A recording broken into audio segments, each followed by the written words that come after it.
Hi, I'm Rob Martinez, State Historian of New Mexico, and this is New Mexico History in 10 minutes. Black history runs deep in New Mexico. In 1539, the first African ever to come to this area arrives with Fray Marcos de Niza. He was Esteban, who was an African Moor and was the first official representative of Spain to the native people of New Mexico at Zuni. So it's in 1539 that our African history begins here in New Mexico. Later, when Juan de Oñate brings his colony in 1598, they come as settlers and conquerors. And one of the men is named Alvar Garcia Holgado. He is part African, maybe even full African. We're not sure. The documents describe him sometimes as mulatto in certain cases and as being dark-skinned, but we know he has African background.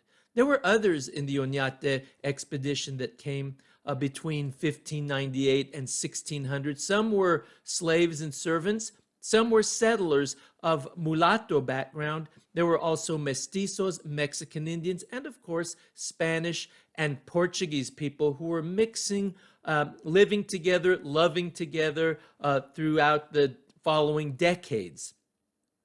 When Diego de Vargas reconquers New Mexico after the Pueblo Revolt of 1680. He returns the Spanish to New Mexico in 1692, 1693, and his pregonero, or town crier and drummer, was a man named Sebastián Rodriguez. He was from the west coast of Africa, probably started life as a slave in the Americas, coming with the Portuguese, but he makes his way into New Spain, what's now Mexico, and by 1689 or so, he's in what is now Juarez, Mexico, called Guadalupe del Paso. That was part of New Mexico back in those days. He makes his way to New Mexico with Vargas, and by 1697, he marries a local woman and becomes part of the local New Mexico population and story. He has two sons with his wife. Her name was Juana Apodaca. And one son, Esteban, takes on the job that his dad had. He follows in his father's footsteps and becomes a pregonero in Santa Fe. And another son named Melchor is one of the first settlers at Las Trampas, New Mexico. We know from documents in the 1700s, like diligencias matrimoniales, those were marriage investigations, and marriage records and baptismal records, that there were people of mixed African ancestry in New Mexico. They appear as Moriscos or as mulattos. Moriscos were people who were part African, probably more Hispanic, but still they had African ancestry, and then the mulattos were considered half African. So they are here throughout the 1700s and into the 1800s. The census records from 1750 and 1790 also show people of mixed African ancestry living in New Mexico, living amongst and with people who were Spanish and mestizo, all mixing together and living and loving together.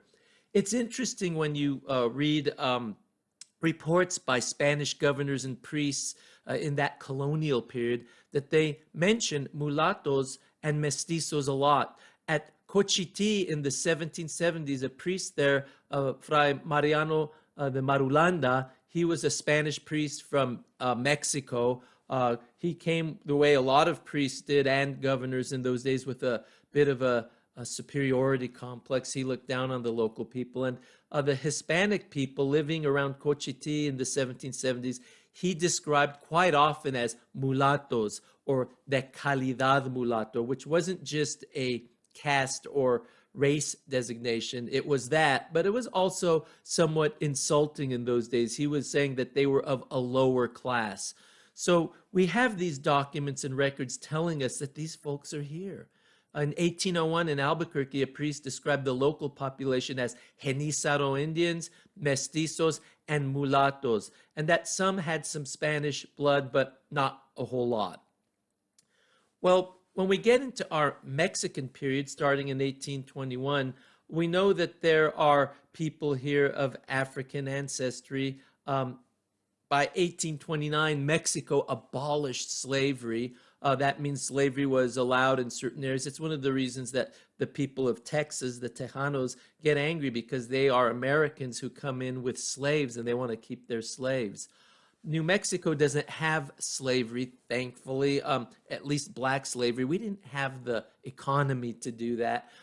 It was a relatively poor area. And besides, the Native Americans were being put in servitude in the 1700s and well into the 1800s. By the territorial period, we have black Americans coming from the east. Some of them are fleeing the south, the constraints of racism and slavery in that part of the North American continent, and they're coming to New Mexico. Texas is a slave area. New Mexico is a free territory. So you start to see people coming here, black African Americans who become buffalo hunters, buffalo soldiers, and they also become cowboys, very adept at riding horses like the Comanche people or the Hispanic people. That cowboy culture is an amalgam of Spanish colonial and Mexican ranching traditions that blend with Anglo-American farming and animal husbandry techniques. Well, the African Americans are right in there. They bring a lot of knowledge and experience and become part of the local scene. There was one man named George McJunkin that I find very interesting. He was born a slave in Texas in the 1850s. By the late 1860s, he ends up in New Mexico where he learns to be a cowhand. He learns to be a cowboy, and he works in ranches in New Mexico, Colorado, West Texas. And he's also, for me, this is fantastic. He's also a historian and a musician. He plays guitar and violin, but around between 1890, but around 1908, there's a devastating rain around Folsom, New Mexico, where he has become a foreman on a ranch, and he sees in an arroyo, a riverbed that had been washed away, he sees animal bones, and they turn out to be the remains of bison that went extinct at the end of the Ice Age. Can you imagine that?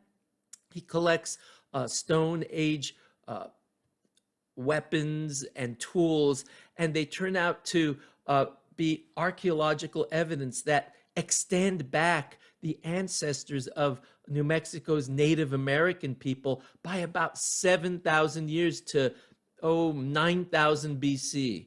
That's quite amazing. So he's also an archaeologist, George McJunkin, and a very famous African-American cowboy here in New Mexico.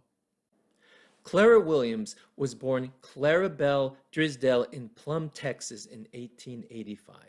She ended up attending Prairie View College in Texas and then the University of Chicago. She ended up getting married in 1917 and then attended NMSU, New Mexico State University in Las Cruces, starting in 1928. She eventually earned a bachelor's degree in English, which was not easy in those times. She had to sit in the hallway because professors would not allow her to sit in the classroom while they lectured. Very hard times, but Clara was clearly a very intelligent and driven person. Ultimately, she ended up being a teacher. She taught at high schools in Las Cruces, earning awards as an educator, and even having a street named for her on the campus at NMSU in Las Cruces. Ultimately, the English language building at NMSU would be named after her as well. Clara was a trailblazer and is a hero for not just blacks, but also women and anyone who has faced challenges and obstacles in getting an education. When we get into the 1900s, I also love the story of Baz Owen Spalding. He was also born in Texas, and his family were African-American homesteaders near Clayton, New Mexico by about 1905. He ends up graduating from the Albuquerque Grammar School around 1915 and then attended Albuquerque High School, where he was a fantastic athlete. He was very talented in football, baseball, basketball, and track. He pitched for teams in Albuquerque, Santa Fe, and Madrid, New Mexico in the summers, and then ended up being a pitcher in the Negro baseball leagues, playing in cities like Kansas City and Chicago. And ultimately, he became a teacher in Jackson, Mississippi, also coaching sports. Finally, he also served in the U.S. Army. So that was Baz Owen Spalding, African American of New Mexico. So as you can see, we have quite a rich tradition of African history here in New Mexico. And yes, February is Black History Month. And it's important that we commemorate that, celebrate it, and learn our African history in New Mexico and in the United States. But not just in February. We need to do this year round because this is part of our story, and it's a rich part of our story. And we need to remember that Blacks didn't come here just as slaves. They were also explorers. They were settlers. They were business people and are business people. They were cowboys. They were women who helped communities to survive and thrive. So that's it for now. Again, thank you for being with me. We'll see you next time. Adios. Goodbye.